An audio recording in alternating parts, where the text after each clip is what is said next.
A heightened welcome bonus on a famous card, rumors of a cashout option going away, and another bank gets into the airport lounge business on today's Milenomics Squared podcast. Hello, everyone. I'm Sam Simon. And I'm Robert Dwyer.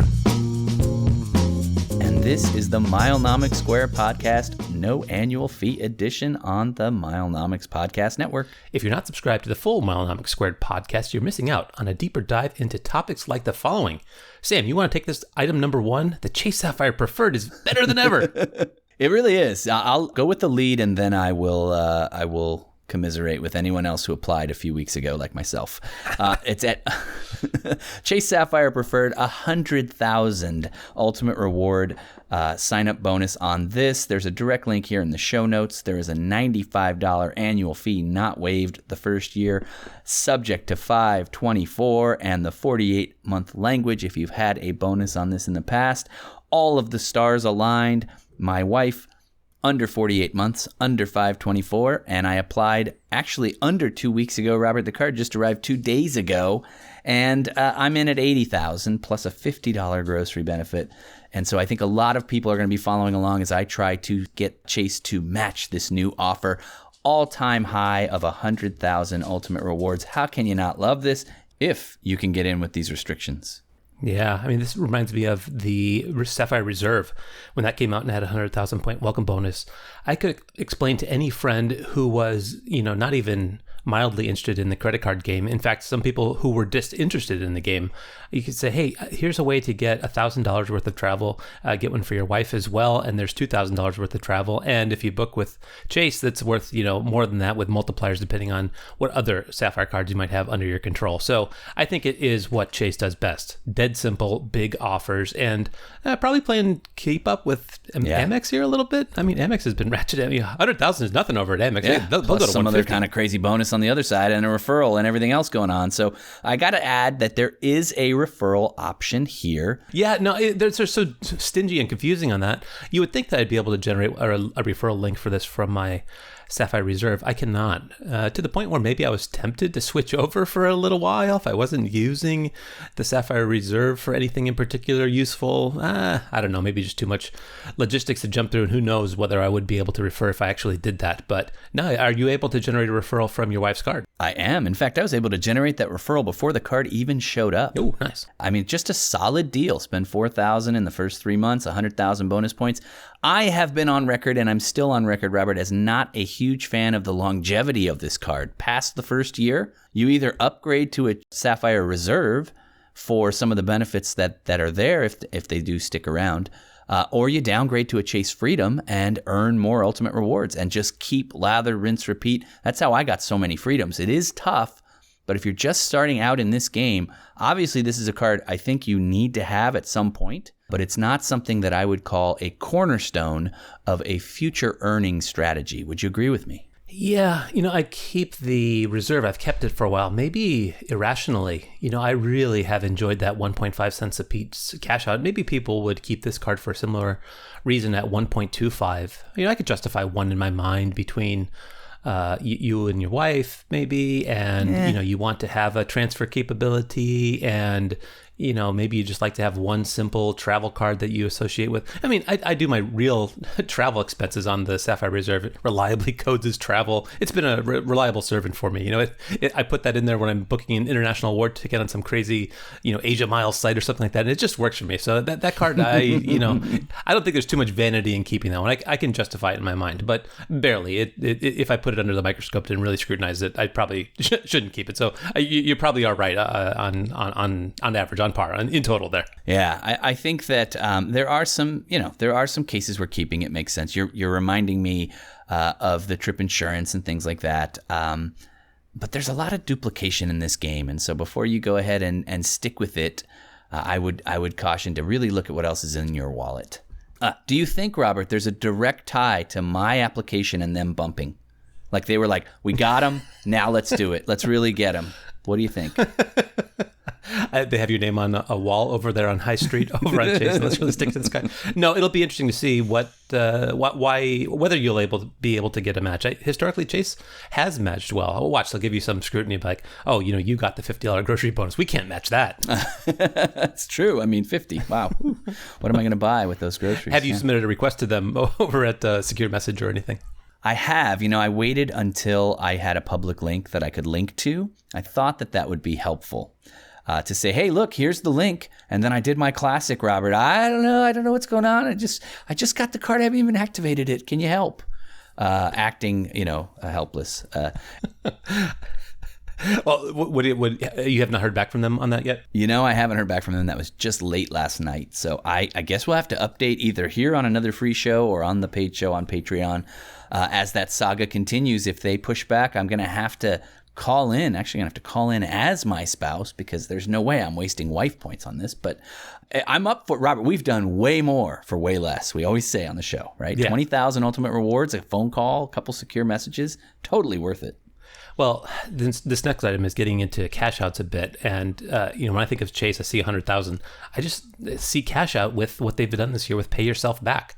It's very clear to me, a Hyatt point to me is worth 1.5 because ultimate rewards are worth 1.5 when you have a Sapphire Reserve and all of this money is fungible. All these currencies are fungible. And so a rumor of an Amex 1.25 cents a piece cash out going away on the Amex Schwab Platinum card.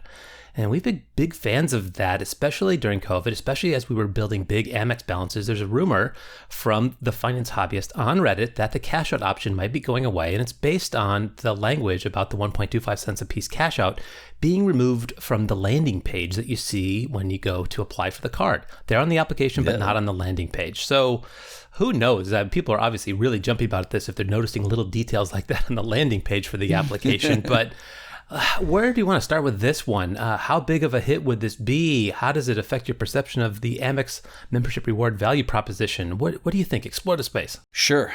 I think we have thought that this is not long for the earth. And I know that we had a special guest on an episode that was all about American Express of checking in, another show on our podcast network that you host, Robert. And that was actually something that guest had said. They said, if you look at all of the other options, I think Morgan Stanley has a 1 cent cash out.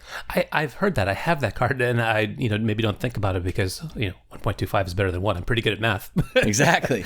But you have to carry this card. You have to get it. If you haven't had it, you probably should get it. It's just, I don't know. With travel returning, I'm kind of liking having a lot of membership rewards, and I'm not feeling so skittish about shutdown. So I don't know if I'd be crushed. Would you? I mean, long term, would you? It's not the end of the world for me if it goes away to 1 cent because I already got what I wanted to get off the table.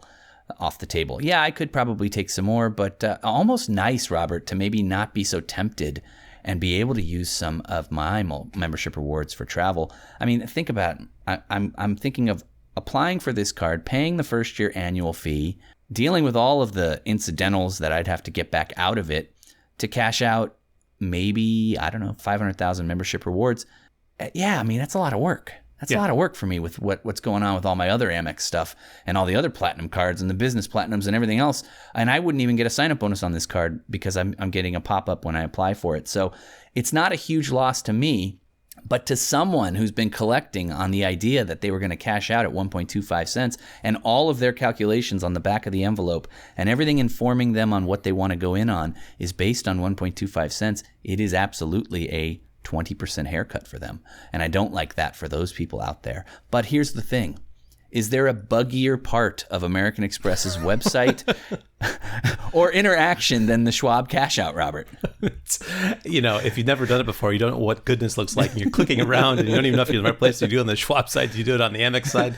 It's quite confusing the first time you do it. And then you check with other people. Oh, yeah, it's down today. Everyone knows that. Yeah.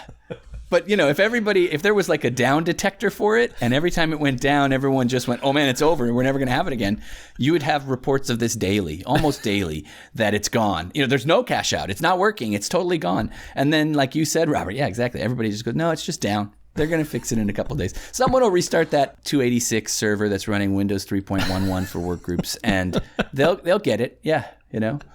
So, for work groups. We'd be so lucky. It's probably a free copy.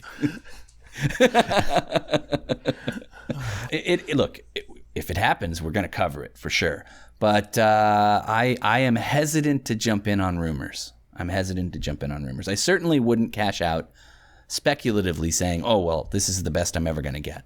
I would look at what your plans are for those points and really rationally decide what you're going to do. That's a good way to frame it, and I think a good way to approach it. I would say a few things need to occur in order to trigger this. You'd have to be, north of 500,000, maybe in the million range, and really not have an eye on travel anytime in the near future, maybe have a shutdown risk, and maybe you haven't gotten the welcome bonus for this, and it would be a good time to do. You'd have to have some conspiring conditions to make this rumor be the thing that pushes you over the edge to do a bunch of transfers, provisionally thinking that it might go away. So yeah, it's good, and a good point too. If the Morgan Stanley does have a 1 cent a piece cash out, maybe that's not such a bad come down for somebody who's running membership rewards as potentially one of their part-time employers.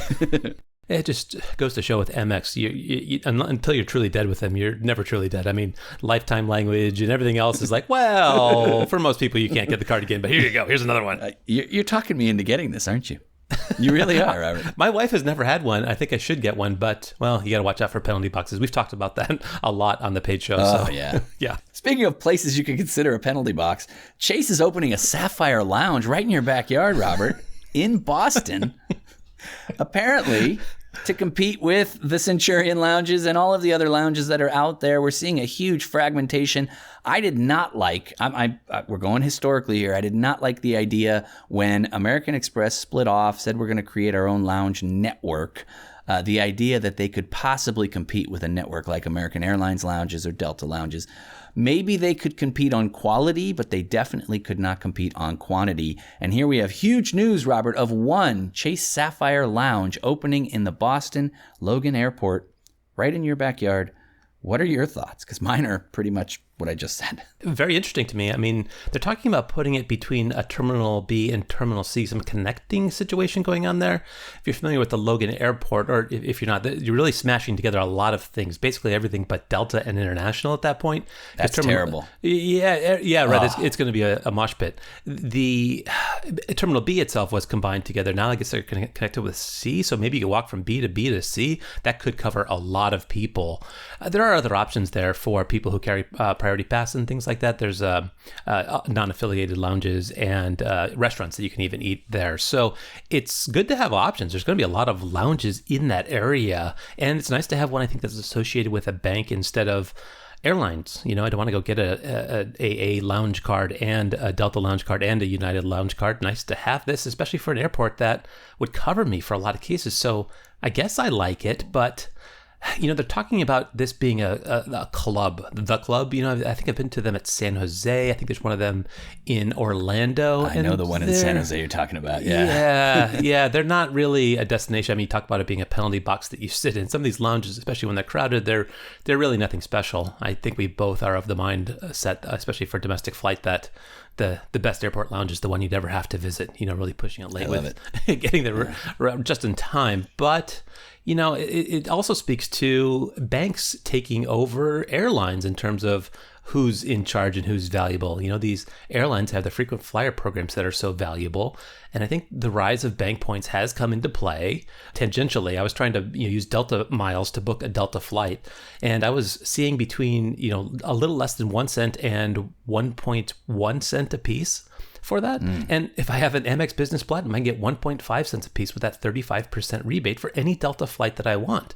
So it'd be completely irrational to transfer Amex points over to Delta. Amex is really, their membership rewards really are more flexible and useful to me in that sense. So this, I think, is just another example where banks are kind of one-upping the airlines at their own game. It's not just Chase. Amex, like you said, Capital One is opening these as well. And in fact, in that article on the Points Guide, there was a bidding competition between Amex and Capital One. They had to put together a proposal, a package about all these great things they're doing. And I guess Chase won in this case. And the first one, it sounds like it's going to be here in Boston. So I'll be on the ground reporting on it if it opens in Q1 2022. All right, Robert. Well, we'll have to send you to the field for a report on scene or something like that. Just to close it off, first of all, I love everything that you just said there and how you really kind of brought it into a larger discussion. But, they end up in this feedback loop almost where create a lounge, becomes incredibly popular, And it's the old dial-up internet issue where, hey, let's give them unlimited. Okay, great. Okay, but now we can't actually support that. I don't know. Let's put in some more. Okay, we got more people. We got more money. We got more revenue. We got bigger pipes. You can't build your way out of congestion. And that's true of traffic. That's true of lounges. I mean, how long would it take them to create a full lounge network? 10 years maybe, And we've seen it with the Centurion lounges. What was great started getting cut back and started getting cut back further, and now they've come for our children, Robert. I mean, it's just too much. Yeah, I mean, you're probably predicting the future there more than you're joking, but you can see it coming like, oh, no guests. Oh, Sapphire Reserve card holders only. Oh, at what point does the lounge network become larger than the airport itself? Right, yeah.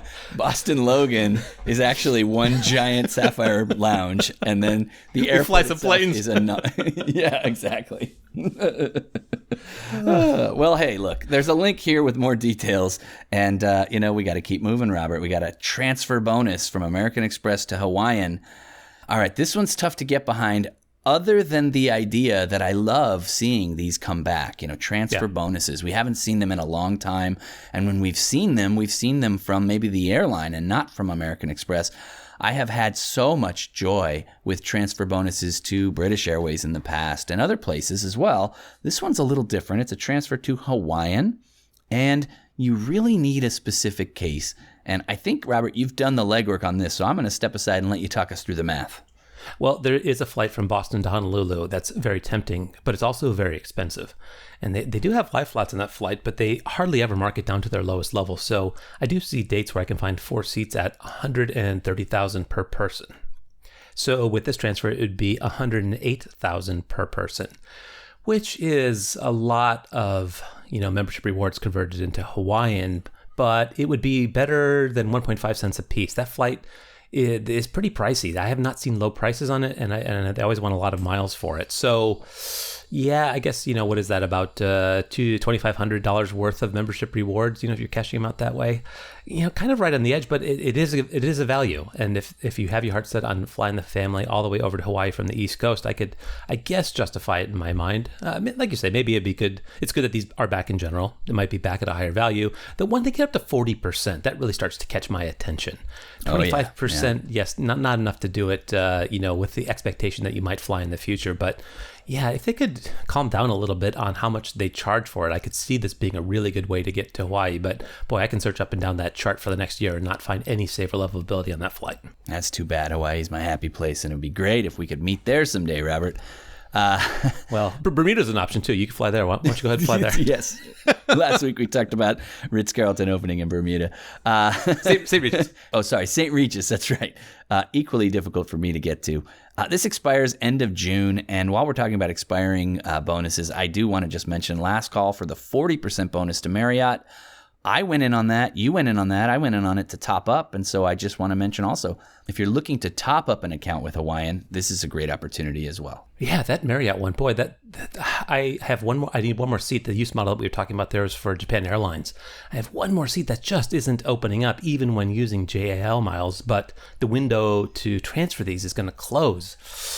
I might get into a situation where I provisionally transfer for JAL on that one. As crazy as it may seem. Yeah, I've got nothing over there and just one more seat, but we're in the window now where I could use any currency to get there. So I don't think JAL miles are going to be that much. I think it'll open up with another airline. I think I'll have to let it pass. All right, Robert, last item here. I'll take it because I'm a Stop and Shop aficionado. Giant and Stop and Shop 3X Go rewards on Visa gift cards. I am incredibly jealous of you guys over on the Eastern Seaboard that have this option to earn grocery rewards on variable value Visa gift cards like you are able to do so here. This runs June 4th through June 10th. Just a great way to eat up. We say it all the time, Robert. You can eat a lot of liquidation with 3X on this, plus what you get on the purchase side, and that these are now usable not just on gas, but groceries as well. Just so good. Yeah, fantastic. Yeah, we'll talk more on the page show about some ways to stretch some of the caps they're putting on things in terms of how much of this capacity you can take on each week. It's still lucrative, still pretty generous, but yeah, we'll get into that more on the page show. All right. Well, thanks for joining us this week. For a more in-depth discussion about points and miles, visit us at patreon.com/milenomics. There you'll get a special link to listen to additional content right in your mobile podcast app or on your computer, where we speak more freely about topics like these. As always, you can reach us on Twitter. I'm at Milenomics and Robert is at Robert Dwyer. We'd love to hear from you. Until then, we'll see you on the site.